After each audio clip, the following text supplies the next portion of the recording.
Good evening, ladies and gentlemen. I'd like to call to order the Board of Education meeting for March 19th. This is going to be a meeting on the budget, so the meeting shall be called to order. And I need a motion, board members, to a call for a motion to approve the March 19th budget work session agenda. So moved. David Harrison. Need a second? Jeff Phillips. All in favor, say aye. Aye. Motion carried. We are now into the budget planning session. Ms. Kelly Kluttz, if you'll come to the podium. Thank you, and good evening. We'll start our second budget meeting with the board. As a reminder, we had our first budget meeting on March the 2nd, and we reviewed our facilities, capital projects on that day. And we'll highlight a couple of items in just a minute, but I will also, on April the 6th, we'll have another budget work session with the board, and we'll talk about our continuation items. But today we're going to pick up a lot of our budget information. We're going to talk about our technology, we're going to talk about our operations, and we're going to talk about our facility and our grounds expansion items. So we're going to do a lot this evening. We're going to capture a lot of that today. So the only thing left on April the 6th will be our continuation items, and then on April the 13th we're going to ask you to adopt a proposed budget. And basically what that means is that you're going to approve a budget to recommend or request funding from the county on that day so that we can move forward with that. Okay? So I'm going to get my mouse here. Okay. Before we go start into this budget session, just talk about a couple of things from the last budget work session. After we left you with our capital projects, non-facilities capital projects, we went into a construction subcommittee, and one of the things that we discussed was our growth. So we talked about our 10-year plan and how we've not been able to finalize that, and did our top 38 or 37 capital projects that we presented before the board, did that capture everything that we needed to for next year's budget in anticipation of the growth, and when we settled on that 10-year planning for the growth. And after we reviewed that in that construction subcommittee, we decided that we needed to insert a request for land in that top 37, and now it would be 38 if you inserted a request for land. So based on the request or the decision of that committee, I wanted to bring that before you, let you talk about that. Obviously we're not voting on the budget today, but if you had any concerns or questions, certainly wanted to address that now or before April the 13th, before we moved on. But this would be approximately 100 acres at $40,000 an acre, and we have no idea what the cost of the land would be in the area. That's just an estimate.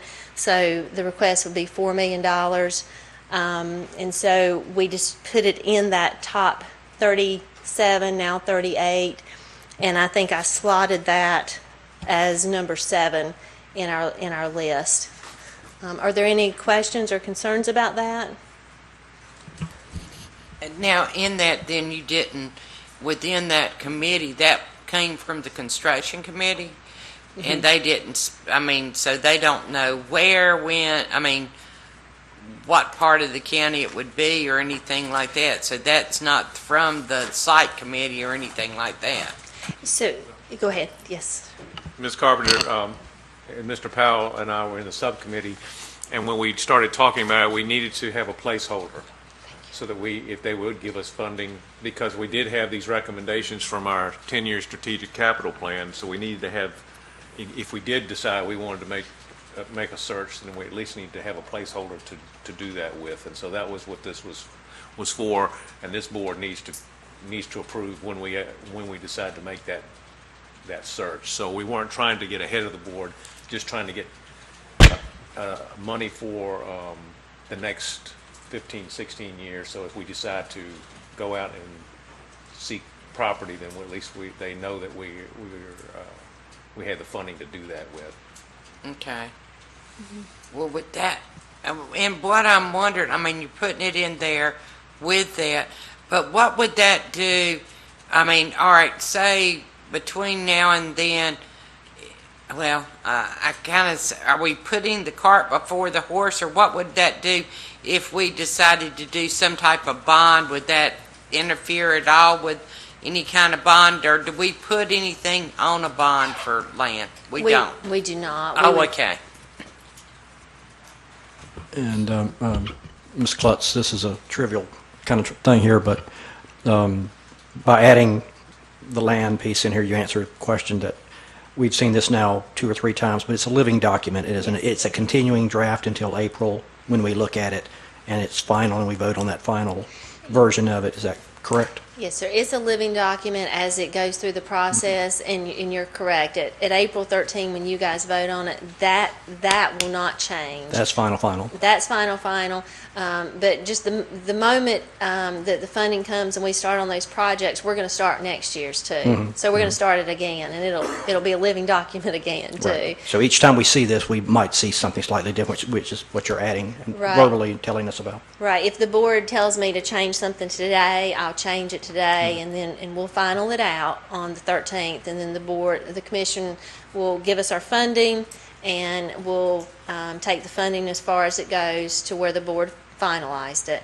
And then after that, then we'll start preparing for the next year, and it'll start being a living, breathing document again. Yeah, and I'm sure you'll tell us whether there are other substantive changes in this version as we go through tonight and future meetings. I will certainly, but there have been no Thank you. others. Only if they're substantive. Yes. Thank you. Okay. All righty. So that takes care of business from previous meetings, and so we'll move forward into to this budget session. And I just wanted again remind you of our process so that you are aware that we talked with our stakeholders, we got input from our stakeholders, and this is how our decisions and our requests were made. Came from the school advisory teams, our budget subcommittees, our budget committee, comes up to our superintendent, and then the information, of course, comes to the board to make a decision. And just a reminder, as we go through our process, all of this information has come through that process so that we hopefully we can get lots of buy-in from our stakeholders. This slide is here to guide you and show you the budget objectives that we used in the budget committee. So these are the things that we weighed each request against, the things that we determined are important to the system. So every time we had a request, we said, did it comply with laws, policies, and negotiated agreements? The next thing we said was there a positive impact on safety, security, health, and sanitation? We also wanted to know if there was a positive impact on student learning experience. We wanted to know if there was a positive impact on recruitment, morale, and retention of employees, a positive impact on life cycle cost, ROI, replacement cycles, efficiency, sustainability, and recycling, positive impact on equity, a positive impact on programs that attract and retain Cabarrus County families to Cabarrus County schools, as well as businesses to Cabarrus County. In addition, a positive impact on community use and involvement. So anything that was listed as a request was measured against each of these objectives as we prioritized them. And so to the left, there's a weight that we gave each objective. So the weight of a positive impact on safety, security, health, and sanitation received a higher weight than a positive impact on community use and involvement. Okay? Also, as a part of our process and making our decision, we defined a process. We had a systematic process that allowed us to make decisions. We had to determine the purpose, and it would help us assess the benefits and the risks to help us make those decisions and various alternatives. We had to look at when it applied, the situations where they needed to choose among those alternatives. And then we looked at the pitfalls, jumping to alternatives early, actually.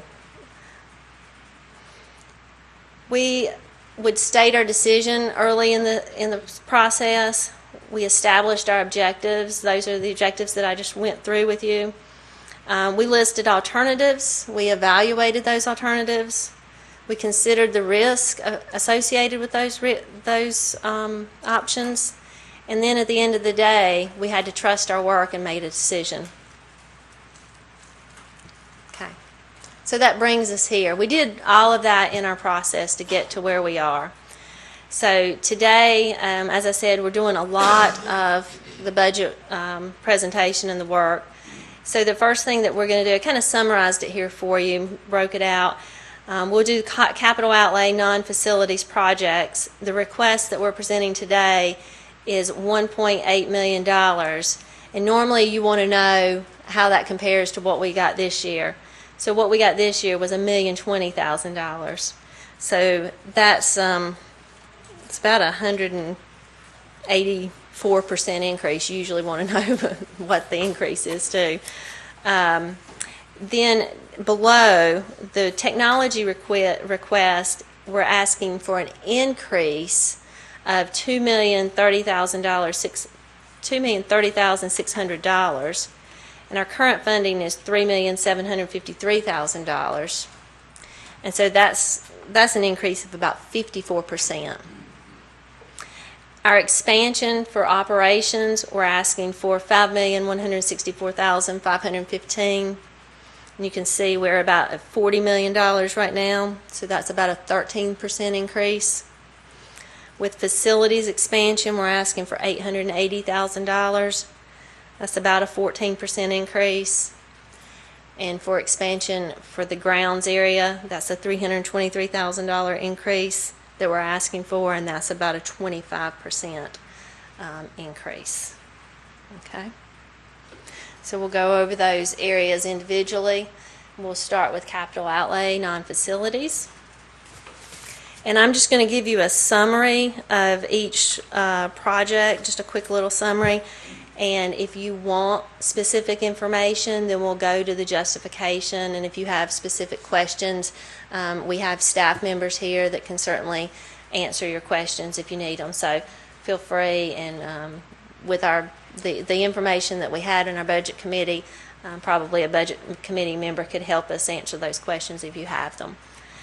So as we, the list have been prioritized using the TRIGO process in the budget committee, and so as you have them in front of you, they're in priority order according to the way that we prioritize them. So the first item on this list is security cameras, phase 1. And that was requested by the technology department. That would be for $272,025. And then in your packet on page 9, or in your, if you want to go to page 9, you can see the justification for it. And this is just phase 1 for the security cameras. And that would be for 5 schools that do not have security cameras. And we certainly want to continue the phasing. But this would take care of those 5 schools that do not have the security cameras in the schools. The next one is for furniture. It's for replacement of old furniture and also for new furniture for student growth. Last year we were able to fund $635,000 of new furniture for the schools, and that was to replace old furniture, and that was greatly needed and appreciated. When we went through this in budget committee, we determined that we would probably use about $300,000 of the $400,000 for growth. We're anticipating or expecting about nearly 600 new students. It depends on if you use the state number or our internal number. We expect to need about 24 classroom sets of new furniture. So that would cost us about $300,000. And then we would use about $100,000 for replacement of old furniture. The next item is 5 yellow school buses for increased ridership and new programs. Those are $85,000 each for a total of $425,000. We have an expected increased ridership of 709 new bus riders on Tier 1.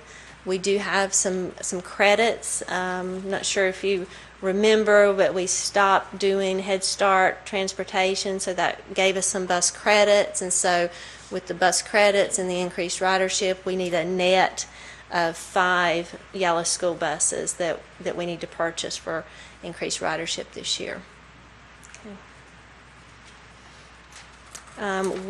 Number 4, in addition, we need an activity bus, and that activity bus would need to have an EC capabilities with it.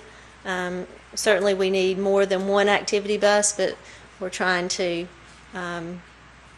be sparing in our request. We could certainly use a lot more, but one is this year's request. And our activity buses certainly have some age on them. Yes, sir. So is that a replacement? Because I know some of these activity buses have many hundreds of thousands of miles. And Joe Galla's here, and I'll certainly let him come up and speak. But my knowledge of this is that we do not have Joe, come on. We do not have enough. It would be an additional bus, Yeah. not a replacement bus. But where do we stand? Where do we stand on the mileage for the existing buses? Because I can remember last year there was concern that we may have to replace the existing activity buses. Right now, I do not know the mileage on those activity buses. Doris, do you know?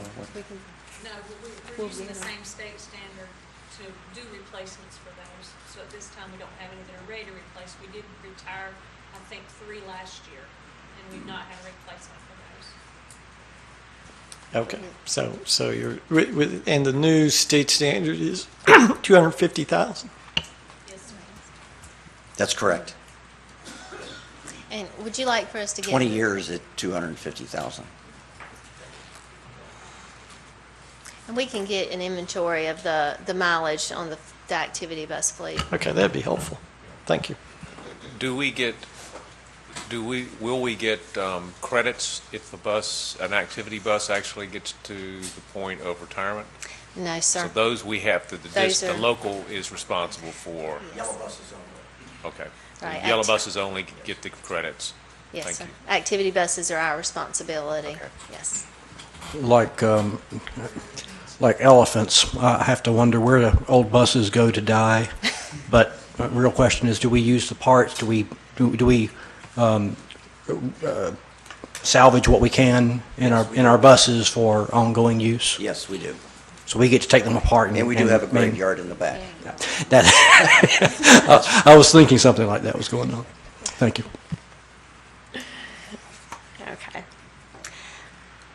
Okay, so number 5 is a phone replacement system, phase 1. For end-of-life phone systems, there's some multiple phone systems that are near end of life, and within 3 to 4 years, we will not be able to buy replacement parts for these phone systems, and so there needs to be a phase-in plan so that we don't have an extremely large phone repair or replacement expense all in 1 year. So we need to phase those in. So this would be the phase 1 of the plan to do that. Okay. We have band equipment. And this is for with the addition of the middle school, the 6th grade band, we've had increased opportunity for students to take band, and we also have just more need than we have instruments available for students, and have had to turn students away that couldn't afford to purchase the instruments. So the request is to be able to purchase the instruments from the school to have there in the inventory. And to keep it in a replacement cycle so that we can keep the instruments there in the school for the students. Can I ask a question, please? On the instruments, do we recycle instruments? And what I'm trying to say, I guess, like for instance, maybe one year at Cox Mill they have 300 band members, and then the next year they have 200 band members. So would the extra 100 instruments or whatever, could they go to another school who increased the year before? Does that make sense? Good evening. It did to me. Yeah, that was a question that came out from one of the committee meetings, the previous ones. We do share instruments across the county. The issue is most of us have no instruments to share. Inventories are completely full. To answer your question about numbers, most of the time the instruments that we're talking about are small numbers. We might have 200 kids in our band. We have 6 tubas. So of those numbers that you're looking at, if we were to lose 100 kids, it might not necessarily impact the number of available school-owned instruments that we have. But certainly, if we had available stock between schools, we would share those as needed. Absolutely. Why I have you up here, and since we are being televised, it's so ironic because I just had a call this afternoon and somebody was saying how absurd the $500 charge is that our students are charged to be in band. So maybe you can tell us, since we are being televised, what this $500 charge is to be in band. That's a common question. People just can't imagine the expenses of participating in marching band, and the $500 expense is for marching band, for an extracurricular activity. The only fee charged to take band during the school day is a $10 class fee or a $25 instrument cleaning fee. All right, so the $500 that they're referring to is specifically for extracurricular activities. And from that $500, we pay for anything from materials for our students, drill, design, music. We pay for transportation. We pay for uniform cleaning. We pay for feeding them on competition days. Any number of things. I mean, we presented the budget at the last meeting, and you guys got to see, exactly what the transparency of our programs, what we paid for those. So those are some really exorbitant costs that you don't think about. A driver and 4 buses on a competition day. I mean, 4 drivers and 4 buses may cost $1,000 for us for a day, and that's just to get our students there and back. So those fees help cover that. Those fees, the $500 fee that students pay, do not cover all of the expenses for a general year for our booster clubs, which is why the boosters are active for fundraising to cover the gap between the fees raised and the expenses. And that's what I told this. I said, this is just a tip of the iceberg, and that's where the parents and the PTOs come in. And I said, and you're in competition with football. And I said, y'all better just, And they said, well, yeah, but they play at the games. And I said, well, y'all just need to get together and work this out. But I told them there's just many, many expenses. And I said, and you've got to figure we've got to cover making sure that the fields are maintained, that so they can walk on the fields and not trip. And so I said, and we've got to make sure the roofs aren't leaking either. And so I said, we've got many other expenses that we've got to think about. And I said, we're there to teach them. And so, we went into a lot of different things, but thank you so much. Thank you. And Ms. Carpenter, he brings up a good point. We did take all of that information from the budget committee where we shared the band budgets, the booster budgets, the athletic budgets, and all of that information is posted on the finance department website. We want to be as transparent as possible. We want parents to know where that money goes and what it's spent for, how much money that's collected. So it's all there. If you'd like to direct people to that website, they can see that information. And one of the things I did share, and which was brought up at our budget meeting, which I thought was very helpful, that if they had more than one child, that there was help with that, because that was what this parent. Well, what if they've got 3 children? And I said we do work that out, and so this parent was very glad to hear that, where some people aren't aware of that, so. I'm not sure that's a consistent policy for all of the high schools. When I brought that up at the committee meeting, that was for Hickory Ridge, speaking for our program.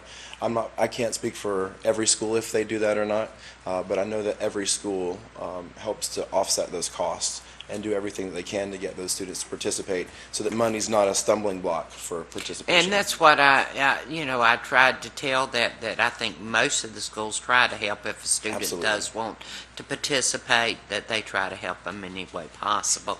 But thank you so much. Thank you, Ms. Carpenter.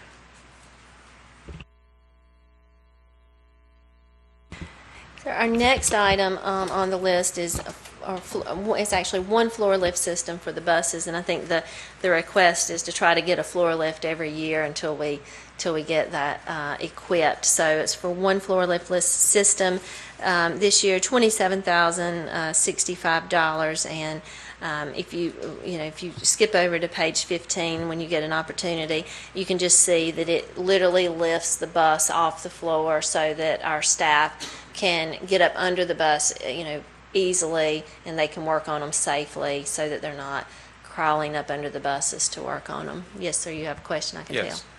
Mr. Gallagher, could you come forward, please? How many floor lift systems do we actually have in place now? You said We you have had 3. 14 doors. We have 3 in place right now, and we have 1 that's in the floor, but these are Okay. the 3 portable. 3 of these portable ones Yes. here. Okay. Another question. Several years ago, transportation was able to create, well, actually it was last year, the year before, they created some favorability in their budget, and they were able to hire some additional people as a result of that for this school year.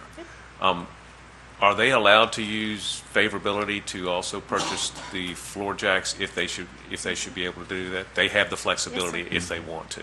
Okay. Because we have some local dollars that we also contribute to transportation. If we only had the state dollars, the answer would be no. But because we also contribute local dollars, the answer is yes. Okay. So I just wanted to make sure they did have some flexibility do. if they could find ways to be Other more ways. efficient. That's correct. Thank you. And, sir, if I may, obviously, if we don't have this floor lift system, we can't repair buses that have repair needs. We can't repair them as quickly. That's correct. But my question really is, do we currently pay any kind of vendor to do some of this work for us because we lack the equipment ourselves to do the work? Or does the bus just have to sit there and be out of service and therefore slow down the picking up of kids and other needs that we have? Do we pay a vendor to do any of the work because we don't have this extra lift? Or does it just slow down the pipeline, if you will, of the buses we have in service? We do not pay another vendor, and yes, it does slow down the process. And it is also a safety issue. Gotcha. Thank you. Okay. One thing, and I know she's going to throw the book at me when I say this, but I do want to get my 2 cents worth in. Because I bought this up at he knows what I'm going to say. And I know that we ranked these things when we did, but again, I'm going to put my 2 cents worth in. I feel that this is a safety issue, efficiency issue, and that we do have some, but it clearly states on this thing, this sheet, not thing, on this sheet, that it is a safety issue, efficiency, and I feel that it needs to be moved up above a telephone system and above a band instruments. I feel that we need to move it up above those 2 things on this number, because it is safety, and it even mentions it could help a workman's comp claims. And I feel that it needs to be moved up on the list. And I'm just making my statement, and I'm only one vote, I realize this, but when it comes to the safety and efficiency, I think that it needs to be moved up. And I appreciate give him my 2 cents worth. I- And I- I know and I that it went, and Kelly, I know it went through the budget committee, and I know it went through the process, but still, You're the board, you can do that. but I think it needs to for efficiency purposes. And so I'm just putting my 2 cents worth. Well, I appreciate your that was at concern, but least I'm not going to get in the nickel. middle of that. Okay, her 2 cents was at least the nickel's worth. Mr. Galla, since we've had those budget committee meetings, we've had a number of other meetings that maybe has highlighted the need for bus driver training position. Ms. Kluttz, would this be the spot to put such a position? No. No, sir. So his operational expenses comes out of state funds, and he, just for growth alone, is going to get operational dollars. And so if he needs, he's going to have bus drivers, so he's going to have these 5 at least buses. He's actually going to get more, but we're just going to have credits. So he's going to hire those drivers, and so he's going to be able to make the decision to use those state funds. Okay, that's what it was.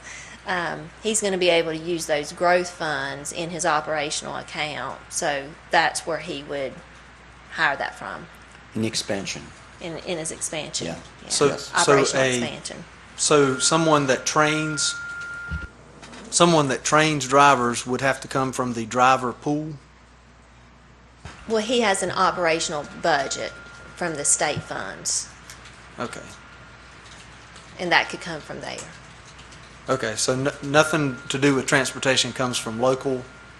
We also Money. have local transportation dollars, but that's abnormal. Our system puts in quite a bit of local dollars, but the funding formula is not designed that way. So is Mr. Okay. Powell, he's talking about not come out of capital, it would come out of expansion. The position that you are speaking of would be with the technical position I would like. Well, I'm just learning how we find positions for what we feel like we need, and it seems like we need somebody to help train our bus drivers. I can tell you from experience that's something that we need, and we've experienced it as board members in other capacities, I think. But anyway, that's all, and it really has come up since the last budget meeting. That's just something I want to explore. It would be his state operating funds is where that would really fit in nicely. Would that take away from the number of drivers that we have to hire, we are allowed to hire?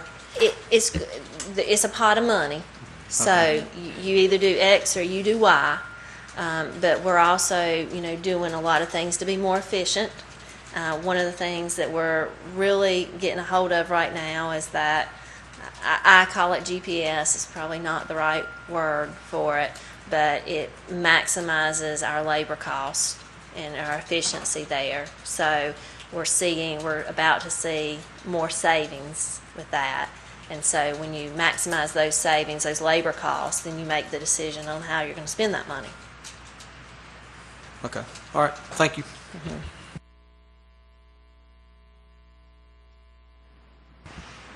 Okay. So now we're on number 8, band uniforms for high schools, and this is a 7-year replacement cycle. It would be one high school per year. It would rotate, would be the idea, and that would cost $40,000 a year. And as I look at the justification form, we see that the life of a band uniform is typically 7 to 10 years, and Concord High's uniforms are 14 years old, J. Robinson's are 14, go to Central 12, Northwest 11. So ours are, in need of replacement, and so the idea is that we would start a replacement cycle so that we could just replace those every year, and they would stay current. Yes, sir. So when you said that there was information on the band budgets posted on the website, I went to the website and I see that there is a line item in here for purchase of uniforms. And a couple of high schools, one spent 15,000, one spent spent 21,000 last year, so they are getting money from, it looks, I guess, the boosters. It says source of revenue is boosters. So we're now proposing to take that off of the boosters' responsibility and put it on the taxpayer. So, yeah.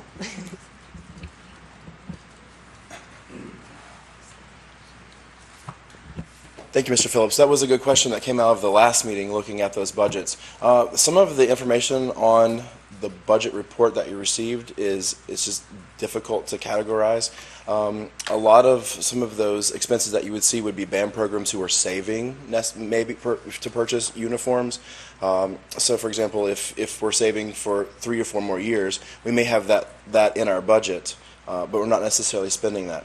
Also, some of it is for, depending on how you categorize it, some schools would purchase color guard uniforms or percussion uniforms. It would go under the uniform line item. Other schools, when we dry clean uniforms, that expense goes to there. So it was just when they tried to meld all these together, I'm not for sure anyone spent $21,000 at one single school on the purchase of new uniforms. That could have been a combination of replacement, or it could have been a combination of saving for future purchases or cleaning or things like that. But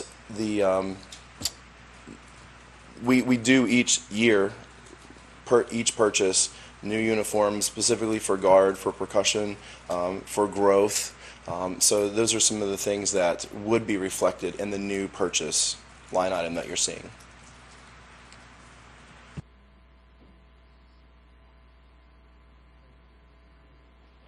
How much, I mean, I know it depends on how many members you've got. On the average, what does a set of uniforms cost? That was another thing that was, I think, kind of revealing from the last budget. Each uniform, one single uniform, you're thinking of a pair of pants, bibbers, a jacket, gauntlets, shako, the hat, and the plume, can range anywhere from $400 to $600 for one uniform. So when you're talking about, in a case of a school, you generally order 100 uniforms, hit the request for $40,000, because you have to have a sizing line as well. There's so if every uniform fit every child every year, that would be great, but we have to order a variety of sizes. So say we have 80 members in our band, 100 uniforms would fit those 80 members and allow for growth. So it's a little bit of wiggle room there, but there's the $400 is a rough estimate, and that's on, I don't want to say the cheap end because that's not very cheap, the less constructed, which is why the life expectancy is 7 to 10 years. If you're going to buy one that will last you 15 years, you're going to pay $600 or more. So we're just asking for the bare minimum, not asking for anything exorbitant, just enough to buy about 100 uniforms for each band program throughout the course of the next 7 years. That may be been a long-winded answer to your question, but Thank you. So if we got a seamstress on your budget somehow to sit in the back office and work some of these uniforms back into into usefulness, would that help at all? Oh, we do. We have. We couldn't do it without. How do you actually maintain? You have contracts all over the county with dry cleaning companies, or do the parents repair the uniforms? Yes and yes. No contracts with dry cleaning companies, but we each do have them dry cleaned, and we rely heavily on our parents to come in and repair and replace when they split or a hem breaks or a button falls off. Some of the line items on that you were looking at, Mr. Phillips, could be replacement things for accessory things as they've gone through to repair and replace those. And every year we depend heavily upon our parents to help repair damaged uniforms. You brought up a good point. That's a lot of band uniforms. Would that be something we would maybe want to contract out with like we do our lawns and something, put a contract out for bid for dry cleaning for all our band uniforms? And get them to put it out for RFP for dry cleaning with some of our cleaners to get a better price. I'm not sure how that works. I know that each Because band, we've got some great cleaners in here, but we might could get a reduced price if we did it in bulk to say, okay, you take it to XYZ and they're going to give us a better price if we put it out for a quote. If we took all our uniforms, all our band uniforms with all our schools, as many schools as we've got, if we took it to one cleaner, could we do that? And maybe we could get a better price instead of one school taking it here, one school taking it here. We might could get a better price, and if we did it in bulk. I think we would be open to anything that helps save. Well, funds. that could be money that could go back into purchasing uniform. Hey, Carpenter wants to get the best bang for her buck and put it back into our schools. But could we try and see what we could get on that?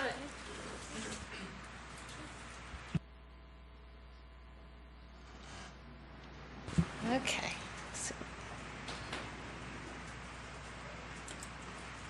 Whoops. Sorry. We're both working the monitor.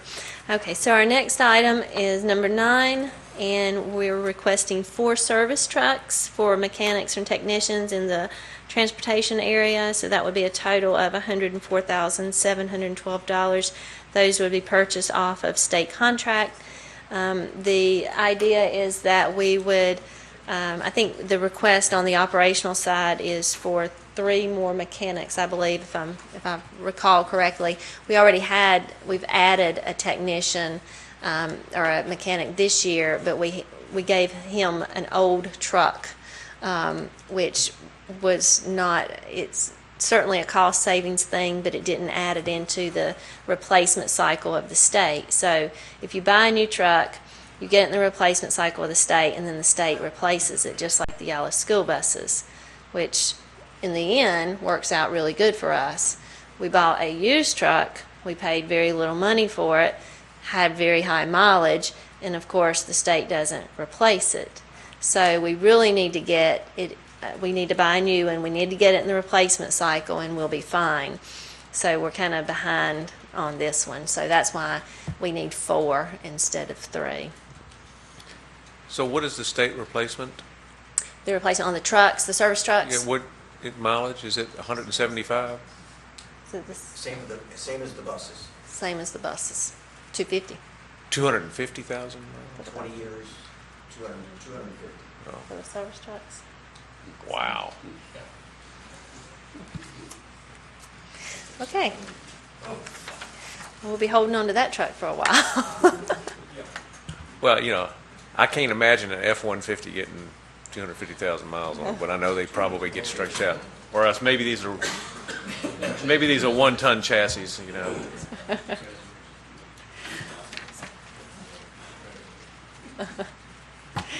Okay.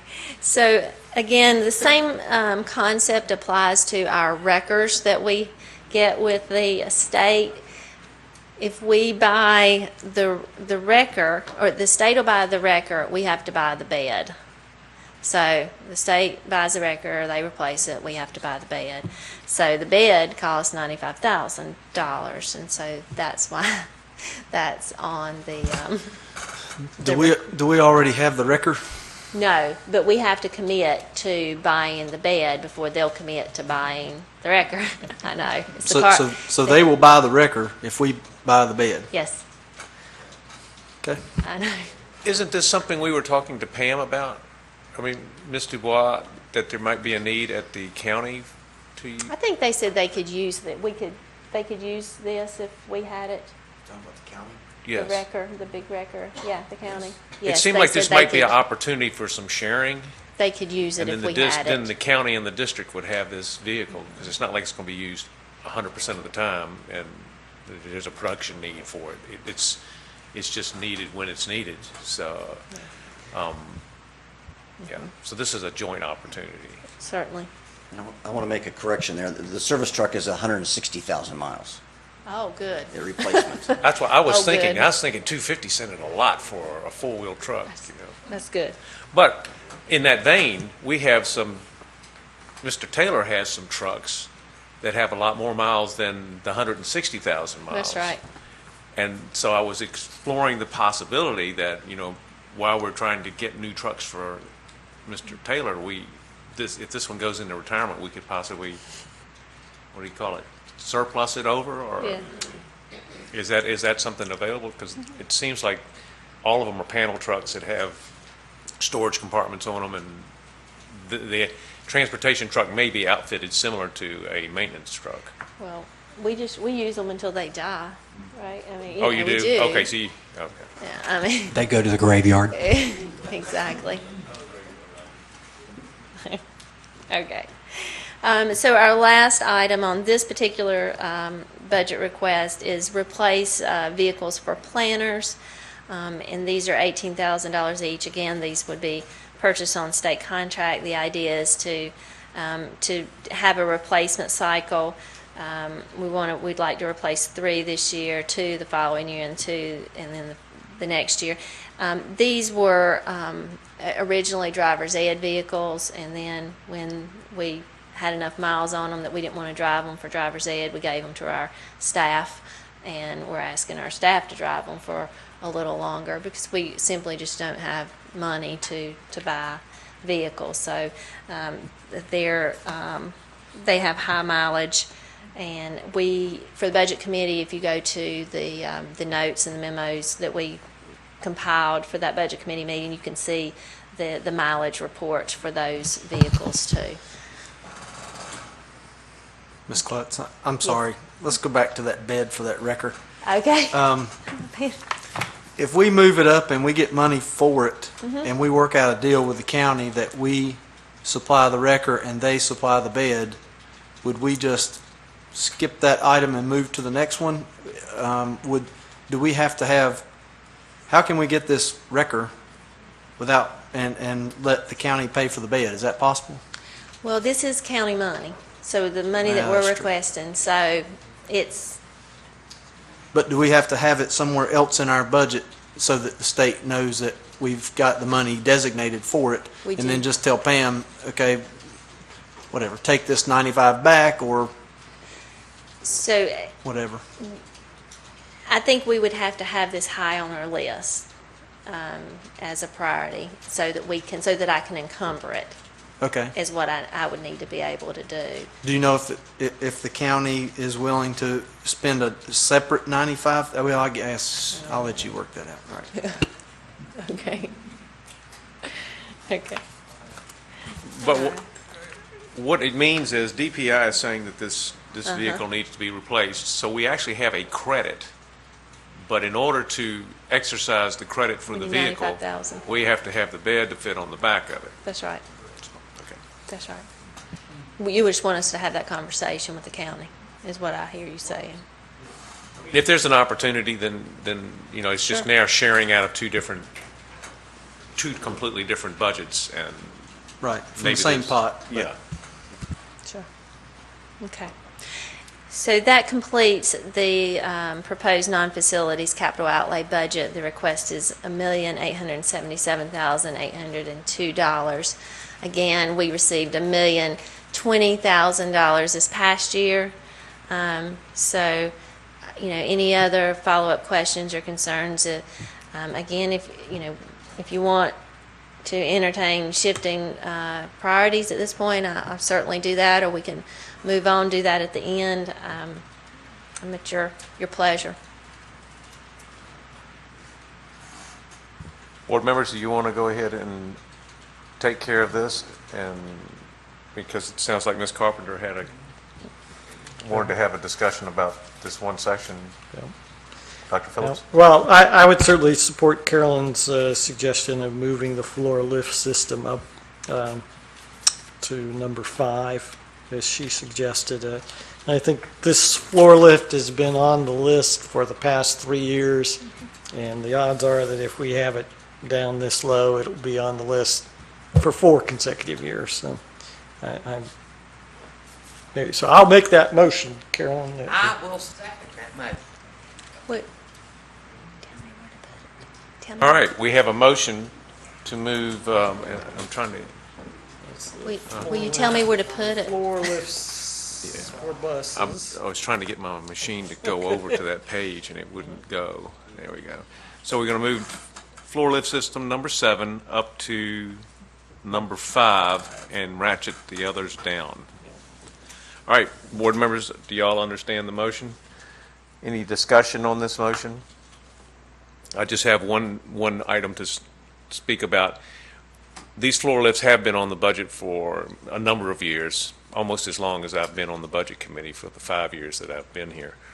We were able to purchase a few of them with some savings several years ago, but it's been several years since we did buy them, and because they, like Dr. Phillips and Ms. Carpenter, they never did make it high enough into the budget that they could be purchased. So I just add that as a piece that if we do have extra funding, we have tried to purchase them, but there hasn't been that much extra funding at this point. So, all right, board members, all in favor of this motion, raise your right hand. Oppose? None? Motion carries 6-0. Continue on, Ms. Kluttz. Can I just make a quick comment on that kind of point? Is there any way to build into the budget process some kind of factoring where, like this item, it's fallen off the wayside or didn't get enough kind of votes in the budget process, so that in the 2016 or 16-17 budget cycle, if an item doesn't get funded, but we still know we need it and we're still going to bring it up again for 5 years in a row, is there any way to kind of capture that fact and add some kind of factor on items like this in the future?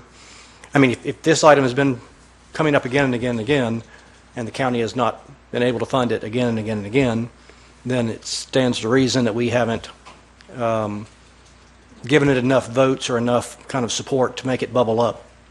And it keeps falling too low on our list, even though it is a priority need. So there's something out of whack in our process to get items like this considered within a reasonable length of time.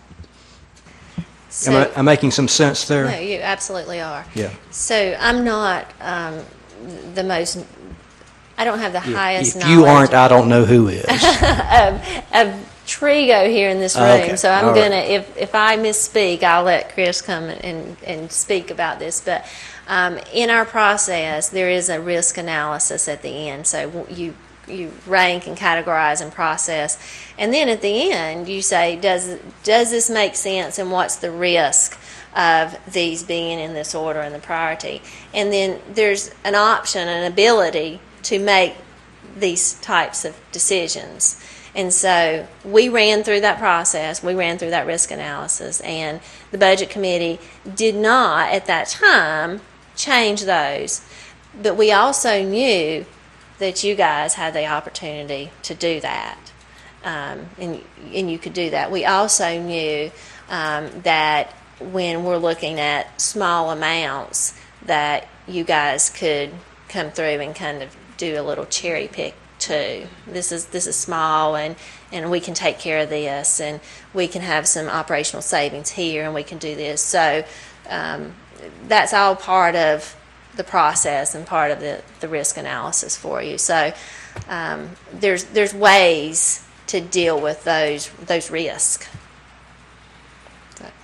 And that's Catch, or just like to catch it earlier in Catch the it earlier. process and make sure it's not a 5th or 6th or 8th year. That the same item keeps coming up in these needs, and it has not been replaced, and obviously is aging out itself, or the facilities equipment that we do have is not adequate or maintained, in lieu of waiting for items like this to be considered by the county. Thank you. And one thing that was talked about, and we briefly touched on it, We did. and I think some of the budget committee even spoke about it, because it seems like, as you mentioned, we maybe get a certain amount, and usually we've got large amounts up at the top of always on our request. I mean, $400,000 items or $500,000 items. So it eats up that money real fast. And a lot of times these smaller items get dropped to the bottom. And so even a suggestion was made, maybe we need to move some of these smaller items so they maybe get taken care of, and maybe move one of the larger ones down. I mean, that suggestion was maybe made. And I mean, that's one thing that could be done. I mean, that is a possibility. But then everybody thinks, well, gee, that big one is, the salary study. That's usually, big things like that, or getting the roofs done. Those type things really always take the high priority. It either has a high safety thing or a high number where it really impacts the student. So it always gets that high mark, and it's always the number one priority. So, if you use that technique, that's what happens. So, as Kelly had mentioned, we have to take other factors into consideration. So, And when we know the amount, once the commissioners say, we'll know by June 30th. And by June 30th, when they say you have X dollars, and so we've got our request and it's in priority order, and then they have X dollars, then you can make a better decision. You can say, this is the priority, but here's this little low-hanging fruit, and it's $20,000. You can make a better decision on exactly where you want to place those dollars. But going through the process and submitting is probably the best thing to do right now. I want to actually ask Mr. Gallo another question. Joe, if you could come forward. When we get this floor lift in place, that means that you'll have need nine more lifts to finish up your bays. Is that correct? We have 14 bays. Yes. And so So you have three, three four, lifts five. and one in the floor. 9, that's correct. So you'll need 9 more. Could y'all look at what would be saved or the opportunity costs, or what you could do if you were to get the 9? What would that mean to your organization, and how much labor savings or opportunities would you create that might show a complete ROI on this in a year's time or a year and a half's time, rather than nitpicking one time every year like this? Let's just look at the process. What does it do for the whole process? And if we need to outfit it and it makes sense and we can pay for it in 1 year, or I don't know how fast you get a return, but being able to lift your buses up in every one of your bays means that your technicians spend a lot less time dealing with you using the gurneys and traveling underneath buses and looking at things in a two-dimensional pattern rather than three-dimensional, because they can actually see the bus in 3 dimensions. I think those are types of process, especially in your world, that we could probably respond to as a board and look at and say, all right, how would we want to help them out, because this would yield this type of a return. We would save this many hours, and we would not have to hire people, so we could do a cost avoidance by not having to hire additional employees, because we had all of these pieces of equipment in place, and they were that much beneficial. And I think if you could do something like that, I think that would be helpful for this board to really then look at the process rather than just nitpicking one at a time, because we'll never get there at this rate. I mean, it'll take us 14 years to outfit every one of your bays. But if it truly makes sense, then let's look at it as a project and see if it really makes sense to do something like that. We can do that. All right, appreciate it. Thank you. Thank you. Okay. So we're ready to move on to our technology request, and that's on page 20, if you're following along. And we have 3 items that have been processed through the Budget Committee. The first request is for laptops and carts. This will increase devices. And if you look at the justification form that goes along with the request, what you're going to find is 2 different numbers. The budget justification the total cost indicates a request for $7,651,500. The document that you have in summary has $1 million. And so I want to explain the difference to you. You're looking at me like, what in the world are you doing, Kelly? Have you lost your mind? So the need is truly $7,651,000. And so Dr. Probst has indicated in her project description that we need $3,252,000 worth of product to meet our testing standards. In addition, we need $4,399,500 to meet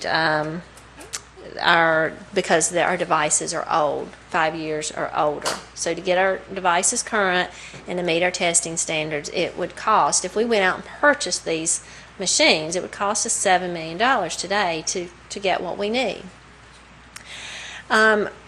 If we put a plan in place to lease these machines and we increase our lease, we add $1 million lease this year, we add $1 million for 3 years in a row.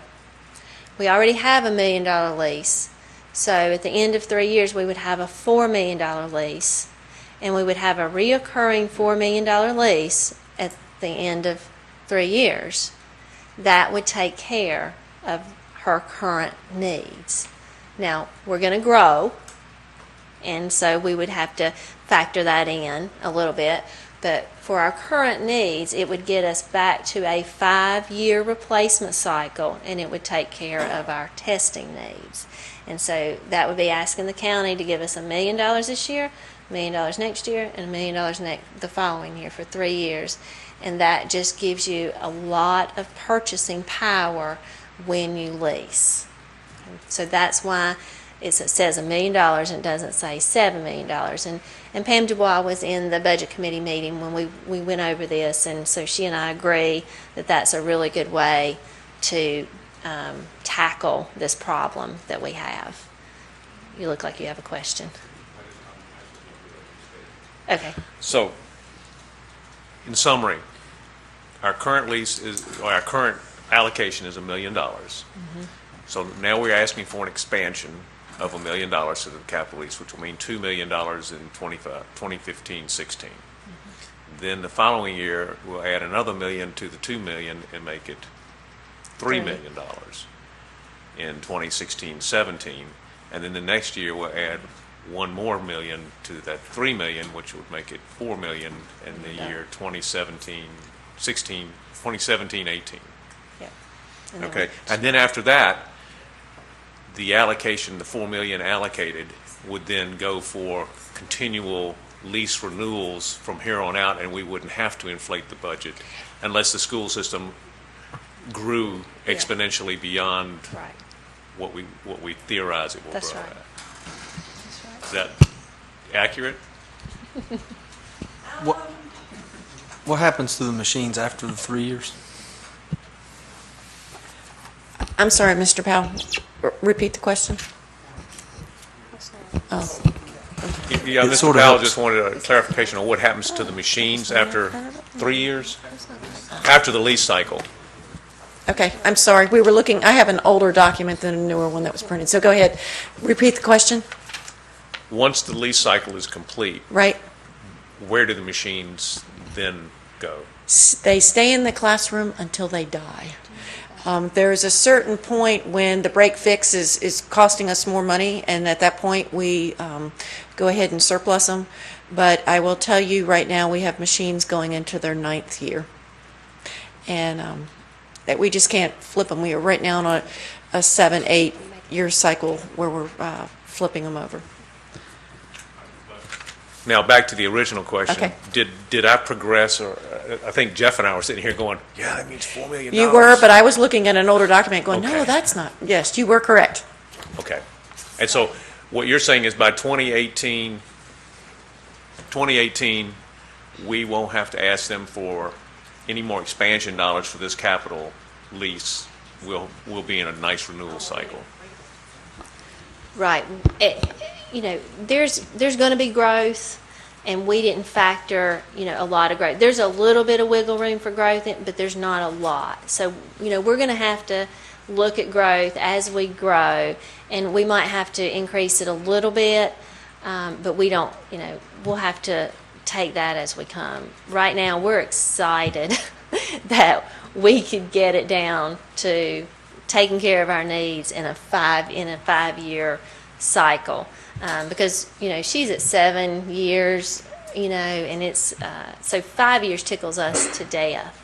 But the document that you have in front of you is the document where I played out the lease for, and I know it's hard for you to see, but if you want to look at the detail of how the lease works and how you get the purchasing value, and approximately how many computers you'll be able to purchase, then all of that's there for you, and it's really too much to digest tonight, but I'm willing to, if you want to call me, or we can, you can come up to my office and I'll just, share that with you. But that's the detail of how that all plays out for you.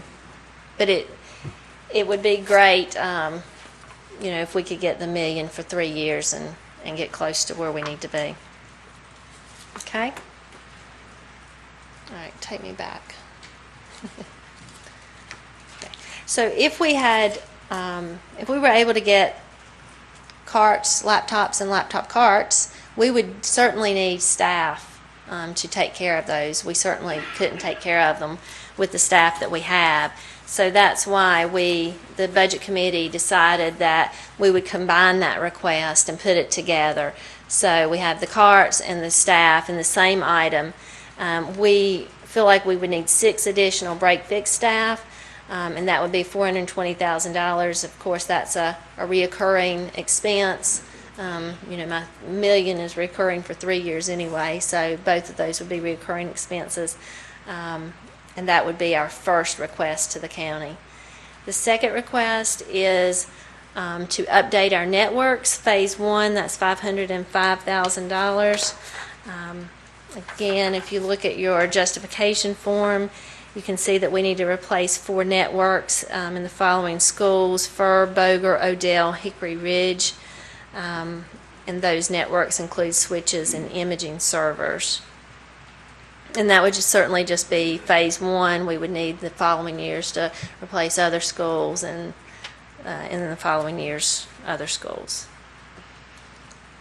The third request is for InfoSnap software. It's an online registration system.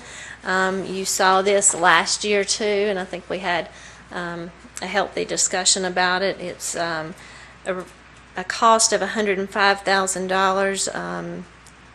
$31,000 I think is just a one-time cost. $71,000 is a reoccurring cost, and it would save a significant amount of staff time. It would save paper and supplies in addition, if we were to implement the software. Okay. I'm sorry. Excuse me. It would also save parents time from having to fill out 7 different forms with the same information Amen. every year. Yes, it would be wonderful. In fact, just because of that, You're I voting would for it. be in favor of moving it up to number 1. I would have to agree with you.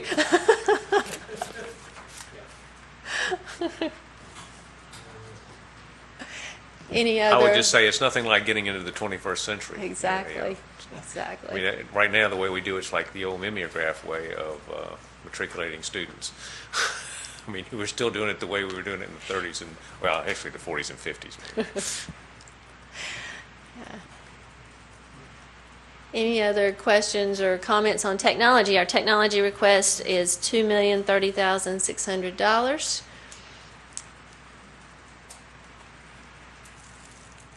Okay. Well, we will move on to our operational expansion request. Okay. And of course, our hold on. No, Okay. yeah, okay. I'm going to go ahead and make a We're motion. chattering. And it's Oh, also sorry. just because, again, I would hate to see us get 1.5 million expansion in this area, and then because of that, we don't get this InfoSnap software, even though it only costs 100,000. So I would propose, I make a motion that we move it from priority number 3 to priority number 1, just to make sure that it gets funded. All right, so I have a motion to move InfoSnap number 3 to number 1 and ratchet the other 2 items down 1. Dr. Phillips makes the motion and David Harrison makes the second. Any more discussion on this, Vince? I don't think it's going to quite do what it's advertised to do. I think the bulk of the time to register students is document collection and calling parents and getting them to bring in documents that have to be there. I don't think that there's a PDF uploading option. I don't think that the parents that take most of the time for this item that would be saved by this item are those that are going to be registering online anyway. I can tell you that the last week before school starts is typically the big crunch, and those parents are not online registering parents anyway. And I think that the registration process primarily is for kindergartners and those that are new enrolls to the area. And those people come into the office and they like to have that point of contact with the school anyway. I don't think that we're going to pick up all that much efficiency by allowing them to do that at home. I think it would maybe be an option of coming to the school and then getting on a computer, which it's not really saving us a whole lot. So I'd rather move that, keep that 105,000 in technology where it reaches students. It's a little closer to students. Just my thoughts. Thank you, Mr. Powell. But I do have a question, because maybe I don't understand the concept of InfoSnap. I know it was an online software, but I also thought that the parents could actually come into the building and actually enter their information one time into this, and it would matriculate the student so that you wouldn't have to fill out all the forms. Ms. Kluttz, Dr. Probst, yeah, whatever your name is. No, sorry, I'm just teasing Well, you. thanks. I'm sorry. I'm having a tongue This is problem. Mr. Matthew Fales' request, and I'm a little bit familiar with it. It does have the ability, it's web-based, and so the parent enters the data one time. It stays in the system. If the child moves to another school, then the parent doesn't have to redo all that paperwork. It automatically stays with the child. But isn't it true it doesn't interface with that other program that we've got? Oh, that lovely other program. I'm sorry, I can't. IdentiKid, yes, it does not. They're two separate things. IdentiKid is a program that the parents use to say they're in the building, and it prints them a label, a visitor. It has nothing to do with enrollment or registration. But Oh, you're talking about Power School. Powers, Oh, okay. but it doesn't interface with that either. No, at this point, no, it does not. It doesn't interface with that, which is our main Which would be program that we use, and so the data that's collected with that we usually use, it doesn't interface with that either. So here we go, we're going over here, trotting over here, getting something that doesn't interface with that. So. And that is a problem. Home-based Power School, the issue is they don't like third-party software to interface with their data, so that is an issue. It would still be separate data entry for the data manager, but the parent would have the ability that their data entry would be less cumbersome. And Dr. Probst, when I, the parent, sat down and I'm filling in my child's social security number or whatever sensitive information the family is providing on the child, I feel like I'm doing it for the school system. Is it going into our servers and that our servers are secure, or is this going off to the cloud somewhere or a third-party vendor that we still have to extract information from? Where is the data going, and I think I know the answer, but do we own it and do we control it, and or do we keep it secure, or where is the actual data housed? It is absolutely not on our servers. It is in the cloud. Where their location of their data center is, I'm not familiar, but I will tell you that is something that we are working with Ms. Sarah on making sure that when we do secure these third-party vendors that are holding secure data, that there is some documentation, things that are put in place to guarantee, but I will say nothing's guaranteed. And silly question, why don't we bring something like this in-house? I mean, if it's got my kids' information on it, why don't we keep it to ourselves? It certainly would be possible. Server space is expensive, but we certainly could do that. The only piece that I would say is that you're going to need some kind of SQL writer, we'd probably need a personnel person to handle that. We don't have anybody on staff at this time. Even with InfoSnap, will a child's CUME folder have to accompany them to the next school as they transfer throughout the district? I'm sorry, that was a trick question. The answer is yes. There's lots of assessment data and so forth that isn't in that CUME folder that goes with that child, and there's a swap between data managers of actual paper copies anyway, even if the online registration goes with them.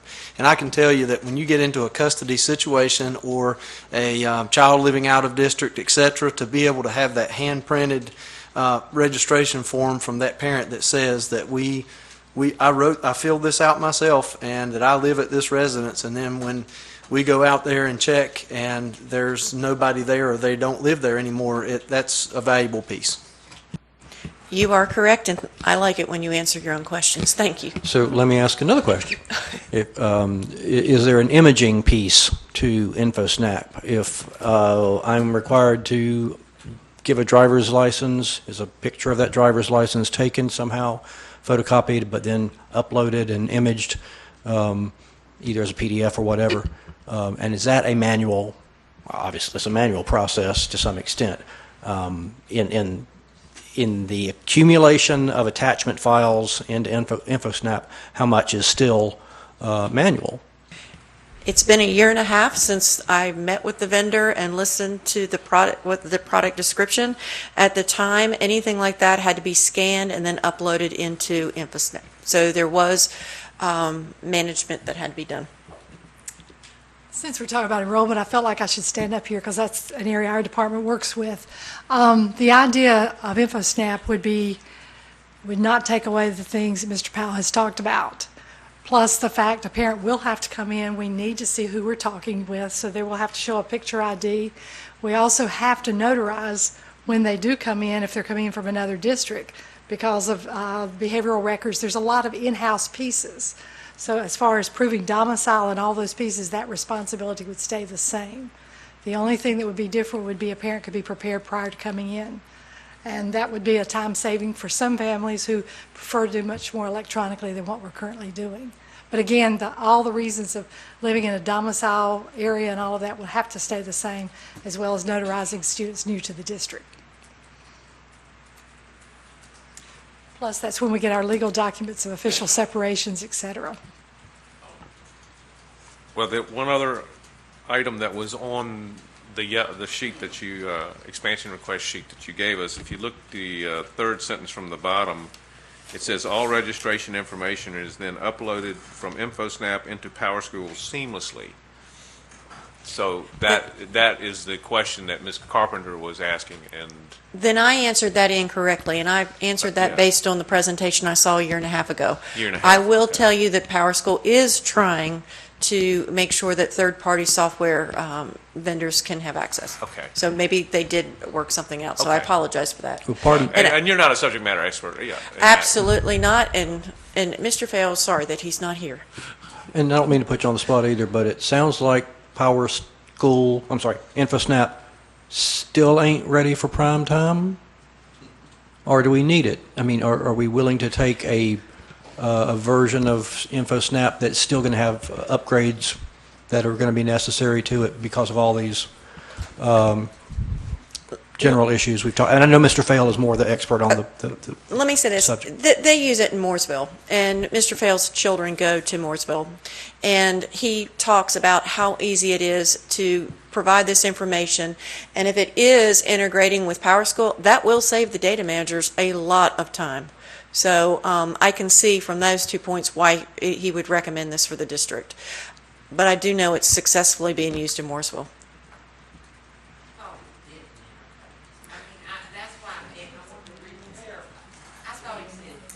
I think it does, and based on his narrative. I'd like to withdraw my motion until we can have Matthew Matthew Fail back. here That would be better. to answer more questions. Yeah, but Okay. Yeah, so we could do it at the April meeting. And then, would you pass on to Mr. Fail, because this is not what kind of data security is InfoSnap have? Because, you know, the other piece will be, because it is being stored on a server which is not under our control, back to Mr. Harrison's point, then they must have some type of very robust security, and we would like to know what that looks like.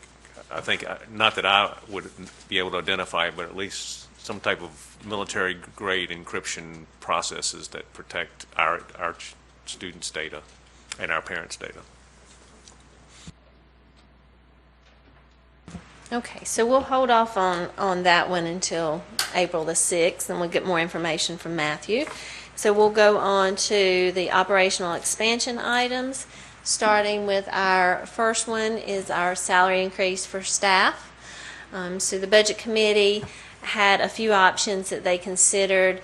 Of course, last year, the request, I believe, maybe was $6.2 million. We reviewed several options, and we tried to be reasonable, knowing that the county has limited funds, and we've already looked at our technology requests, we looked at our capital requests, we looked at all of these requests, and we know that if we're going to get anything, we need to be reasonable in our requests. So I gave the Budget Committee multiple options, and we kind of looked through those and tried to select something that was reasonable and prudent. So the request before you outlines a 10% increase on supplements for your certified staff. Okay.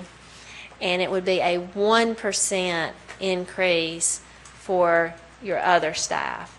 So those staff that don't get supplements would have a 1% increase. Your staff that get supplements, your teachers, would get a 10% increase. And so that would cost the local $1.1 million as outlined here. Okay. Are there questions about that? Now,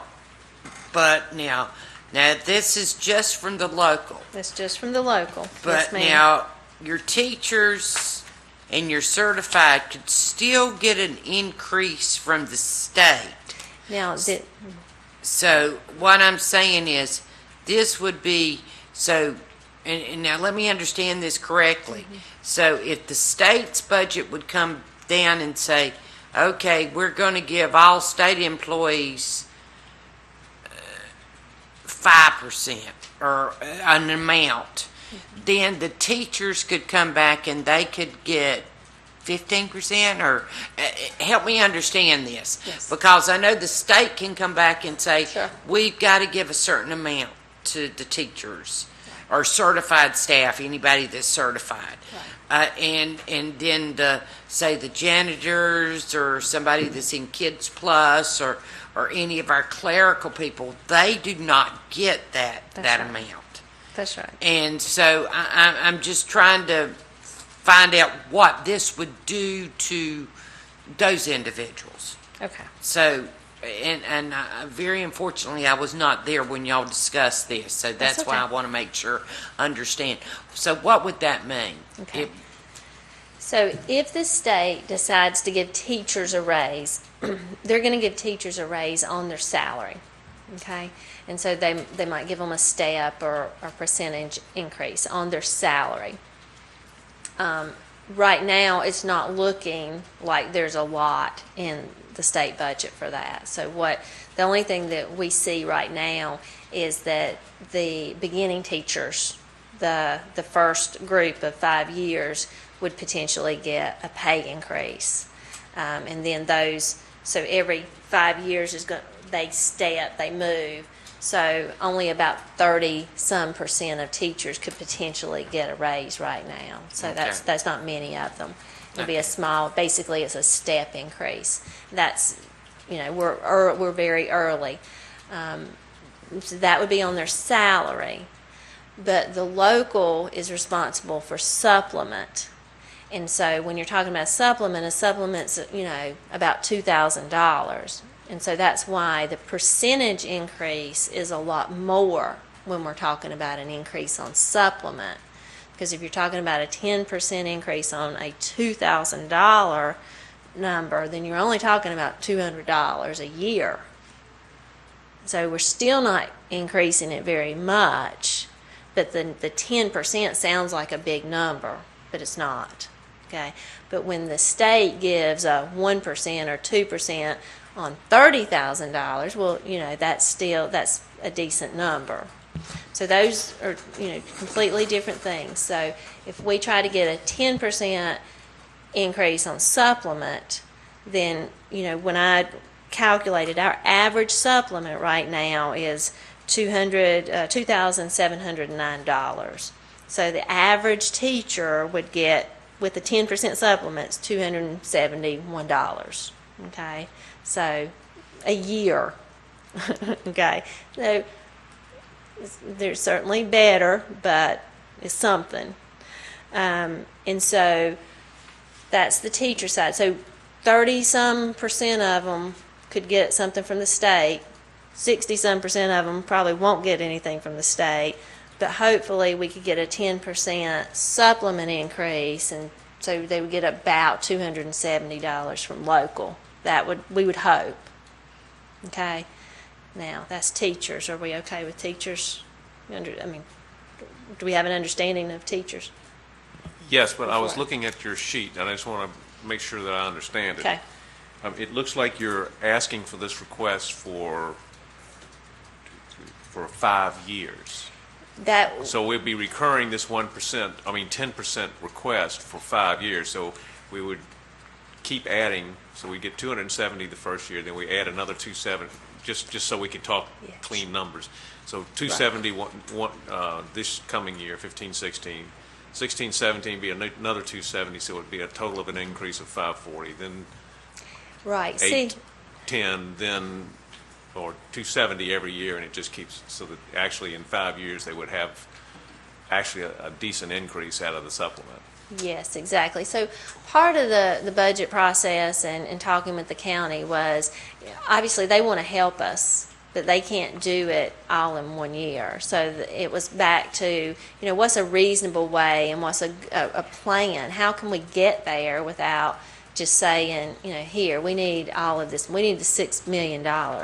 So we tried to kind of bite this off, and so we said, if we do this over 5 years, what's a reasonable way to do it?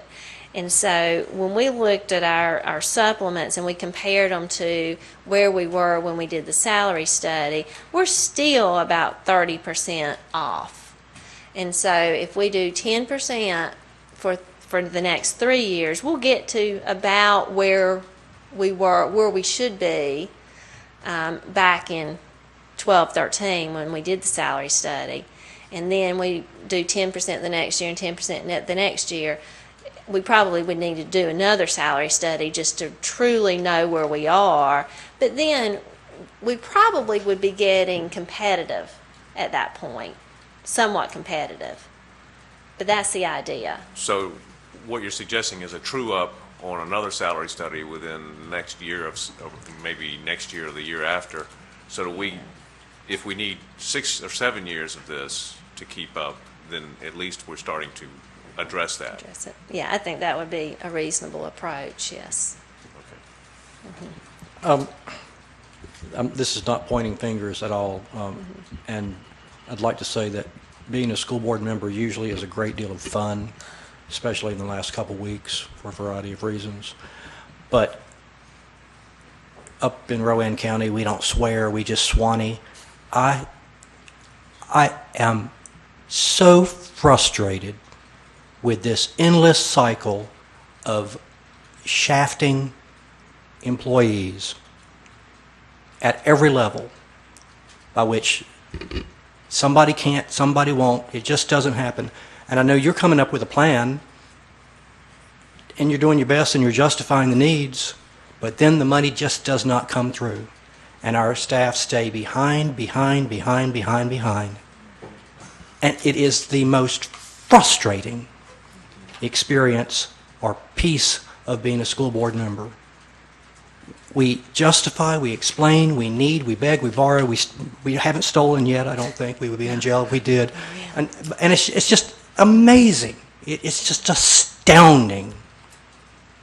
And I know the money doesn't grow on trees. I don't want to pretend that it does. But it is astounding that the county and or the state cannot make some kind of reasonable accommodation to keep our staff's nose above water. I know you're trying to come up with a real plan, and I'm just pontificating here, and that's silly of me. But when? How long, oh Lord? How long? When will we get our staff back to where they belong? You don't have an answer for that. No. You're a pragmatic person. But it's just so incredibly frustrating. And I just wish commissioners and state senators and representatives would just listen to the school systems and help this element of the state's employees and the county employees, help them out with something that really brings them up to what they need. And I worry, it's almost painful to say, that it will just be another year somewhat like previous years have been. I'll hush now. I want to put my 2 cents worth in. Because I was promised, and I don't see my promise getting filled. So I'm going to put my 2 cents worth in. You promised me when you gave the principals and the assistant principals that extra money that you were going to help my clerical and my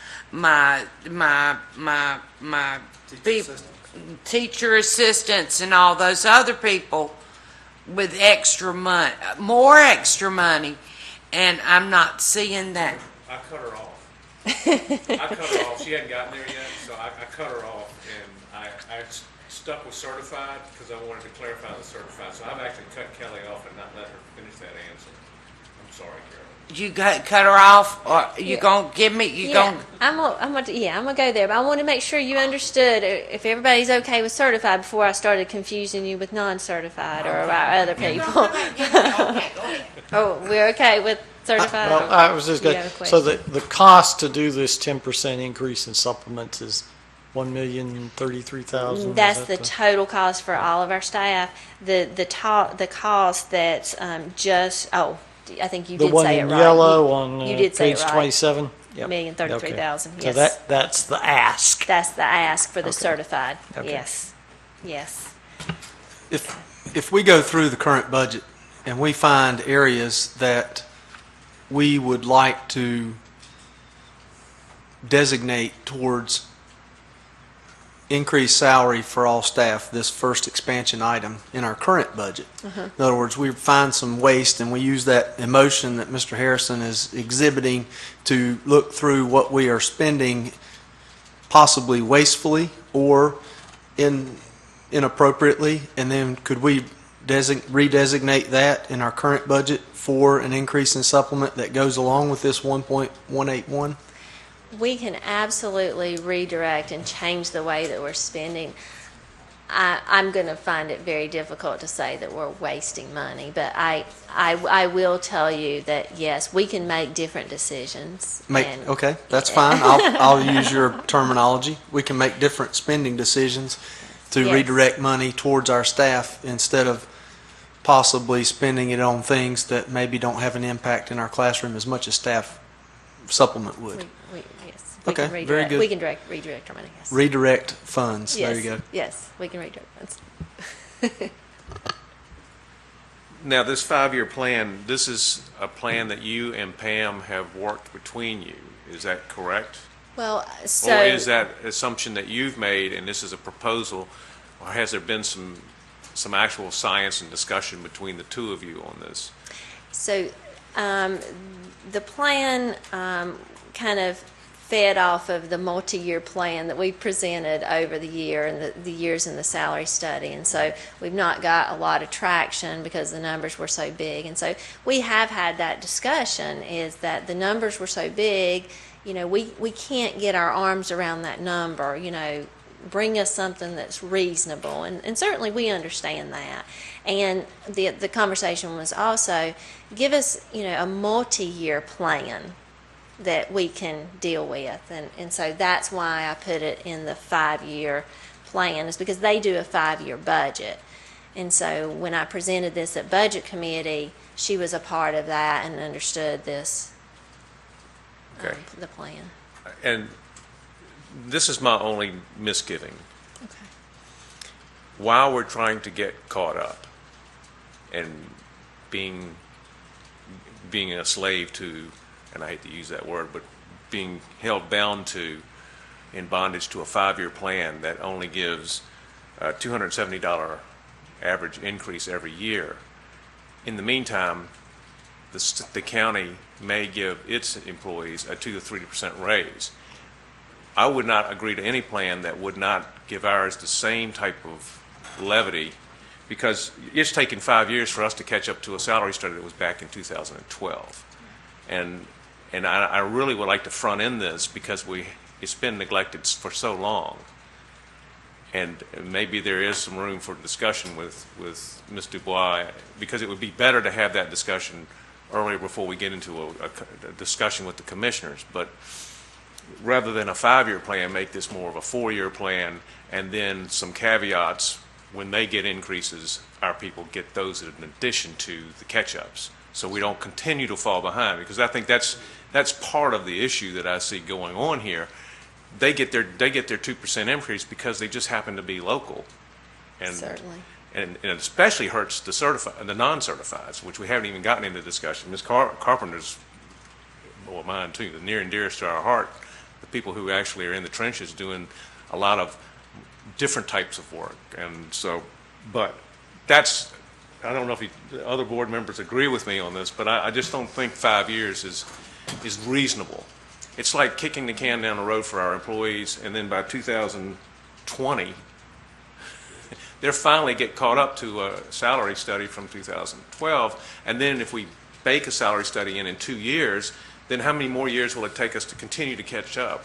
Yeah. And that's unfair on their spending power and where they should be. And I think they need to find a way to condense this a little bit more. So perhaps you can talk with her a little bit about that. I don't know how many times I can say amen, but I did want to explain one piece of logic and the way that it comes up, so that if you want to give me direction, that it might help your logic. So when if the non-certified staff have 1%, then I calculate how much the average person would get. And so that's what I did. And so the average person would get about $250 if you're non-certified. So I want my non-certified people and my certified people to get about the same raise, because they're calculated differently. They're calculated on a supplement and they're calculated on a salary. Right. But at the end of the day, you want it to be fairly equal. So that ended up being 1% on the salary for the non-certified and 10% on the supplement for the certified. So if the county gets 2% for their staff, so we would raise 2%, then we would be 20% for our certified staff. You follow my logic? 3% for our non-certified, 30% for our supplements. And so when you get to 30% for supplement, it's not much, but it sounds like a really big number.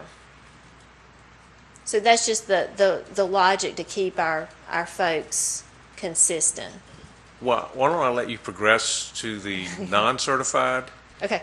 Because I think maybe that's where most of my attention relies with the teachers as well. Okay. But I know the non-certified have just been neglected as well, and so I just want to hear that one as well. Thank you. Okay.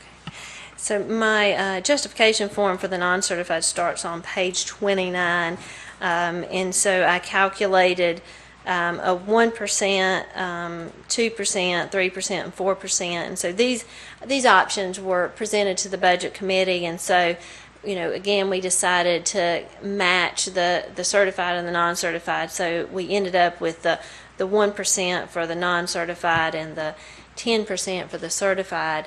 The 1% for the local portion, so the local employees, would cost our local $148,000. Now, as a system, it's going to cost us $498,000. So if you're on this page 29, the amount to the far right. So it's going to cost, Kids Plus, money out of their budget. It's going to cost S&P money out of their budget. It's going to cost our federal programs. We're not going to get as much. It's the same money. It's going to go not as far. And our state dollars, that money that comes down, for growth, we're going to have to use that for salary increases. So, but local doesn't want to pay, but for local people, and that makes sense. So we're just going to have to take care of if they're paid from other funds, then we'll pay for their pay increases out of those funds, and that's what we need to do. But the total cost would be, so all of our bus drivers and things are paid out of state transportation. Well, we'll need to pay their increases out of state transportation. So that would cost us $498,000 for our non-certified salary staff, and that's a 1%. And then you can see on the document I went down and just figured it for 2%, 3%, 4%, and the impact on each fund as you go. And of course, we have grants and things like that, and it impacts all of them. But those are things that we could deal with. And if go ahead. Well, based on the conversation or the document you have here, you're basically saying that salary study discovers that our salary range minimums are 6.43% below market. The midpoints are 6.81% below market, and the maximums are 7.56% below market.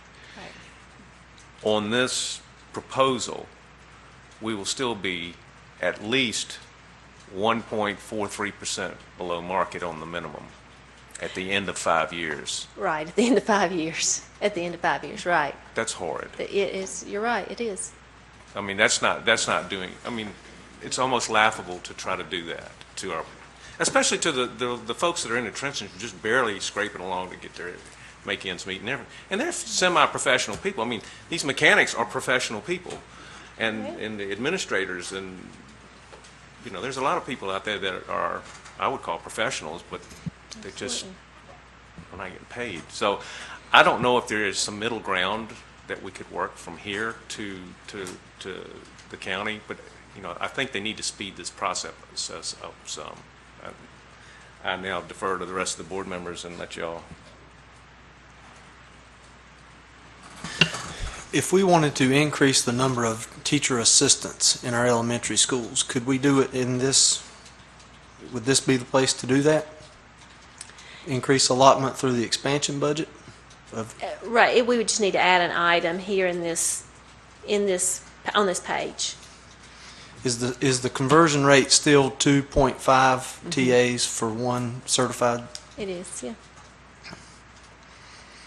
So could we do that before, we would have to do that before we vote April Yeah, 9th. you would need to do that and place it. April 13 is when you literally 13. vote. But I would like to have that document ready for you on April 13 and prepared. Your warning is Well, I would like taken. to. I understand. Okay, thank you.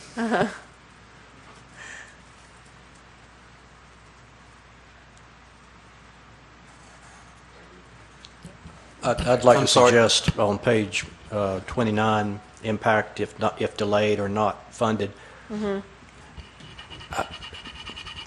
Thank you for not asking me to write that statement, because I will. that's, go for it, really. That statement is very, very nice. That statement is very soft and gentle and diplomatic, and that's a credit to your approach. But that statement is horribly understated for what the reality is. And I just don't believe that the powers that be are sensing how far behind our staff is. It's we're doing the best we can, but the county and the state need to step up. I don't know how else to put it. Well, board members, this is a local ask, so don't put the state into this discussion. That's another discussion.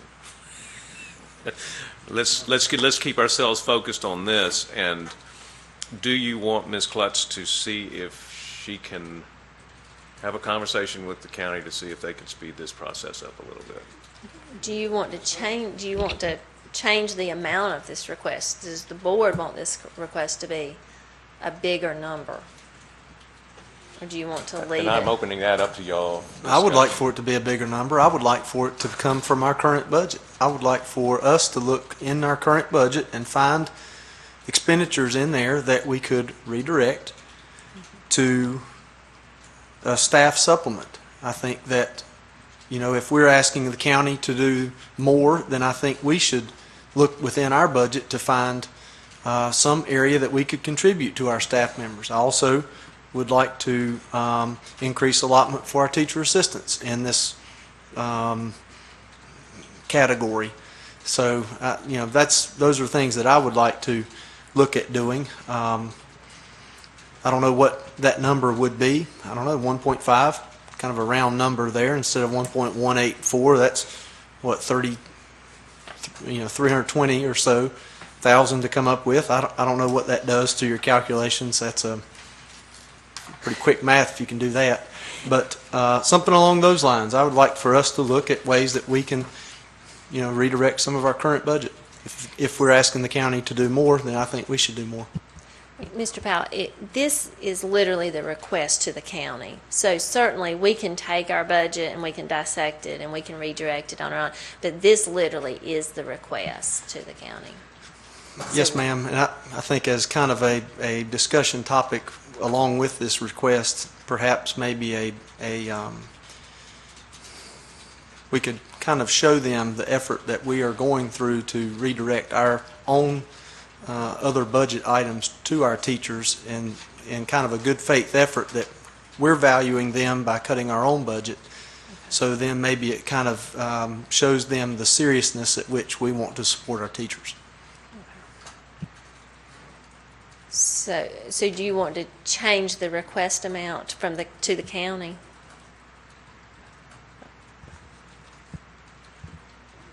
Board members, we're asking for, this is a request to the county. We'll have to deal with whatever line item cuts and within our budget, those are a completely separate subject, and we would have to go through with a microcomb to make sure we find out which ones we can comb out and take.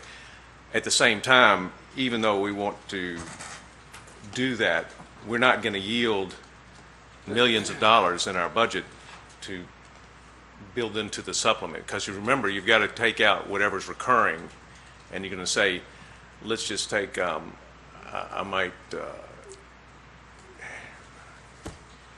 what's something that Additional we pay? positions, is that what you're saying? Like a additional, we'd take positions since they're recurring.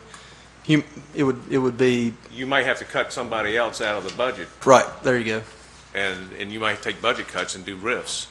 And so that's something that this board would have to spend time dealing with, but would be completely separate from this request to the county. What I'm asking right now is this supplement schedule increase of 5 years at 1% or 10%, 1% for non-certified and 10% for certified, is that fast enough, or do we think that that's appropriate?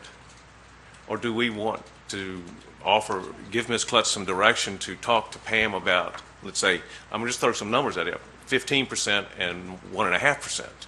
I mean, to throw a number out there, where do we want her to go in and try to talk to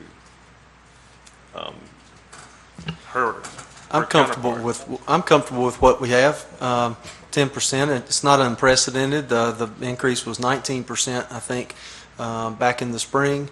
It'd be nice if it was 15%, but seeing how Pam was in the meeting with us, and so all these discussions kind of centered around leaving it at 10%, and I don't know how comfortable I feel with going back to something different. I think Jonathan Marshall was in there too. There was a couple of people from the county that were in that budget meeting. I would like. There was that. Yeah, it was that third meeting. So it was. I think she and Susan were there. Okay, so Yeah. so I there know were that two. those two were there for sure. So I don't know how comfortable I would feel changing what we left that committee with. Well, the one thing that I fear about the committee is this is a board push, and I've been on this budget committee for 5 years. This is my 5th year doing it. For 3 years, we've been asking for salary increases. We got a 1% increase In for salary all, overall salaries, and we had to get our non-certifieds up to minimum before we could even get that, and that was last year. And so we took a $500,000 hit or something close to that to get our certifieds up to minimum. And then we asked them for a 1% salary increase across the board for teachers and for the non-certifieds. And that amounted to some money. We actually asked for 1.5%, we got 1%. But now we still are dealing with this languishing 2012 salary study that a previous board, and I think Ms. Carpenter and actually Mr. Furr were both on the board when that study was performed. And we have not gotten much result from it. And I just would hate to sit there and in 2020 say, we finally arrived at 2012.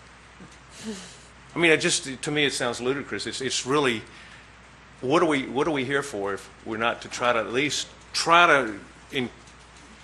engage in a little bit of a negotiation on this? This is one that I really feel very passionate about, is that we have to do right to these employees.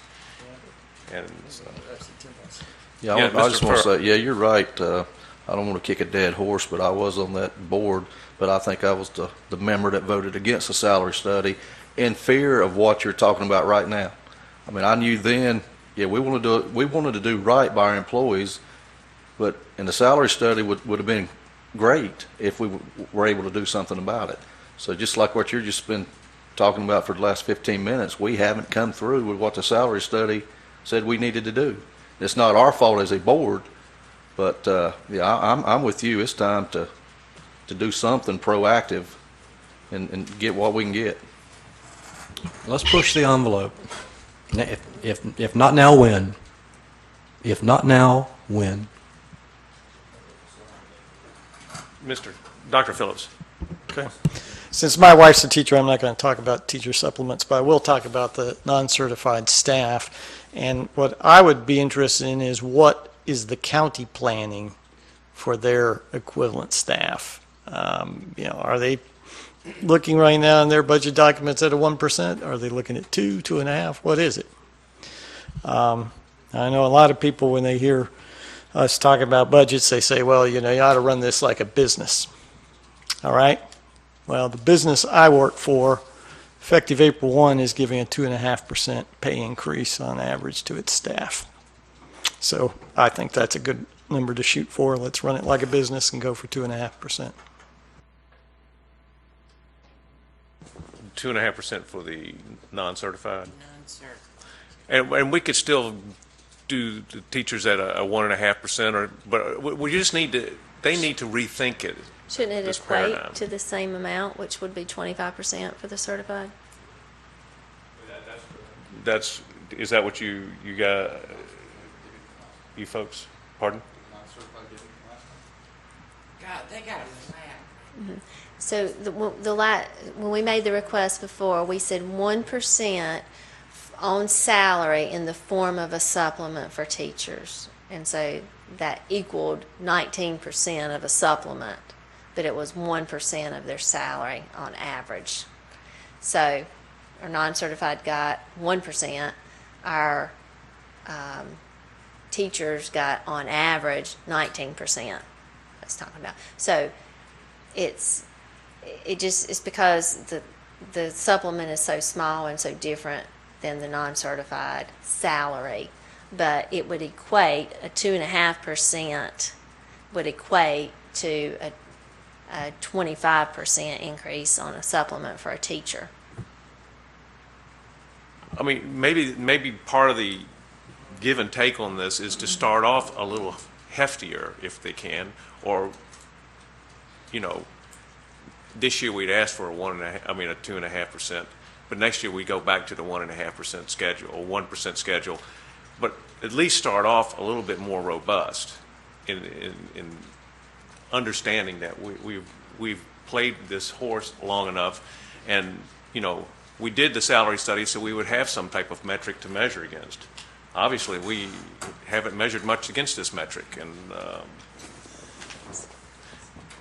so. What's your pleasure, board? Do you want? I need a motion or some guidance. I guess we need a guidance from you, a consensus that what we. I'll make a motion for you, Mr. Chair. Yes, sir. Thank I you. move we increase item number 1 to 15%, which is $1,549,708, and then that would be for certified, and then non-certified 1.5%, which would be roughly $150,000, and add those together for a total. I'll second that. So that's in the middle. My fault. All right. That works. So we have a motion by Mr. Powell. We have a second by Ms. Carpenter. Any more discussion on this particular portion of this motion?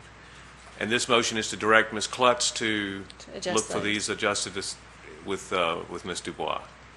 And so it's only that, to make sure that, or do you want to change this request without any negotiation or without bringing this forward? Well, do you just want to change our budget request at this point, or do you want Ms. Kluttz to begin to talk to Ms. Dubois about this change in the budget request? Okay, so we want to change the budget request and begin the conversation. I think it's necessary to change the budget request. I think it Okay. needs to be seen as a All right. request from So you all in guys. favor of changing the budget request, raise your right hand. Okay, we have a unanimous vote. Thank you. Thank you.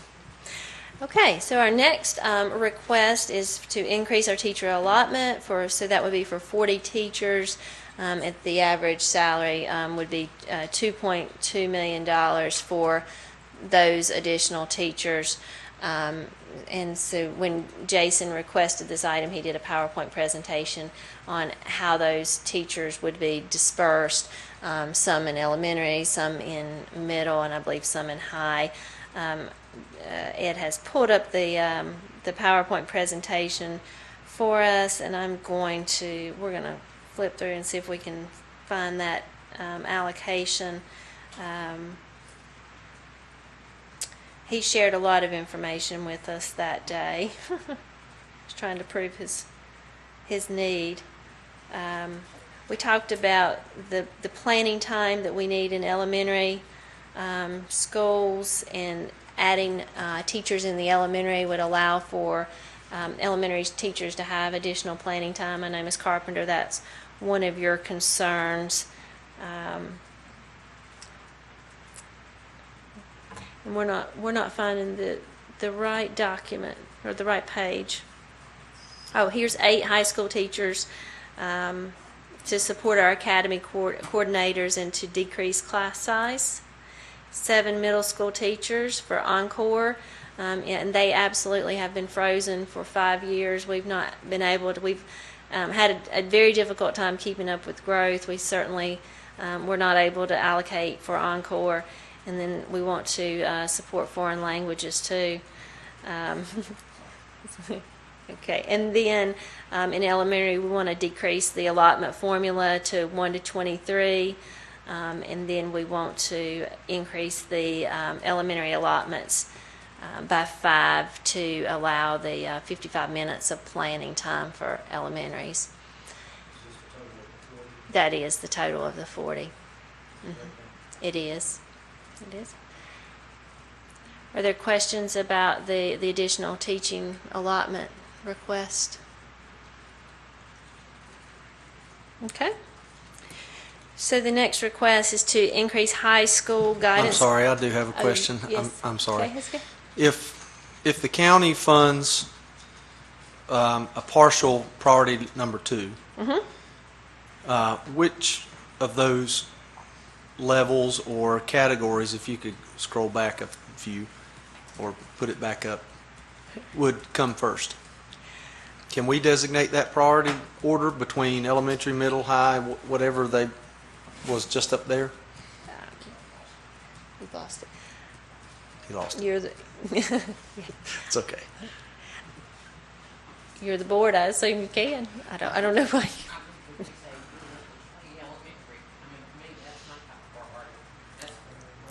So maybe I should suggest that you break that item out and say into the 3 items, and then you prioritize it that way if that's what you want Yes, to ma'am. do. Could you please do that or have that done, or does that need Is that a what- board motion? If that's what you guys want.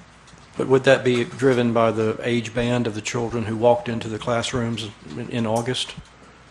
I mean, wouldn't that, or wouldn't that be This is not determined? growth. Is that your No, question? no, sir, that would just, I think those positions would go into the total pool, and as enrollments are decided in August, then the teachers are allotted based on where the